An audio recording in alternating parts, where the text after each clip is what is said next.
ভারতীয় টিমের অধিনায়কত্ব করে কেন মহেন্দ্র সিং ধোনির চুলে পাক ধরেছিল তা এখন হাড়ে হাড়ি টের পাচ্ছেন ভারতীয় ক্রিকেটের রাজপুত্র শুভমন গিল। বর্তমানে যিনি ভারতীয় ওডিআই টিমের অধিনায়কও বটে। তবে নতুন গুরুদায়িত্ব কাঁধে আসতেই পরপর ফ্লপ তিনি, যার ফলে অজিদের বিরুদ্ধে পরপর দুটি ম্যাচেই হার হয়েছে ব্লু ব্রিগেডের। রান করতে ব্যর্থ অধিনায়ক গিল নিজেও। বৃহস্পতিবার দ্বিতীয় ওয়ানডে ম্যাচে কিছুটা হাড্ডাহাড্ডি হলেও শেষ হাসি হাসল ক্যাঙ্গারু ব্রিগেডই। এদিন টসে জিতে প্রথমে ভারতকে ব্যাটিংয়ের আমন্ত্রণ জানায় অস্ট্রেলিয়া। শুরুতেই ৯ রান করে আউট হন গিল। আবারও একবার ০ রানে সাজঘরে ফেরেন কিং কোহলি।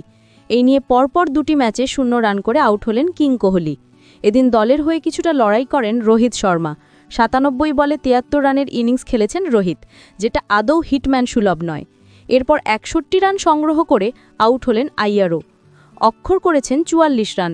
শেষ পর্যন্ত ৫০ ওভারে টিম ইন্ডিয়ার রান দাঁড়ায় ৯ উইকেটে ২৬৪। অন্যদিকে অজিদের ইনিংসে বড় রান করেন ম্যাথিউ শট। তার ব্যক্তিগত সংগ্রহ ৭৪ রান। এছাড়া কুপার কনলি করেছেন ৬১ রান। শেষের দিকে পরপর উইকেট পেলেও ম্যাচ জেতাতে পারেনি সিরাজ ওয়াশিংটনেরা। ২২ বল বাকি থাকতেই ৮ উইকেট হারিয়ে ম্যাচ জিতে নেয় মিচেল মার্শের টিম। এর ফলে ৩ ম্যাচের ওয়ানডে সিরিজের প্রথম দুটিই জিতে নিয়ে সিরিজ পকেটে পুরে নিল অজি ব্রিগেড, যার ফলে পরের ম্যাচটি হতে চলেছে মান রক্ষার। সেই ম্যাচে কি জ্বলে উঠতে পারবেন গেল কোহলিরা? ওয়ানডেতে হোয়াইট ওয়াশ থেকে রক্ষা পাবে গিলের টিম ইন্ডিয়া?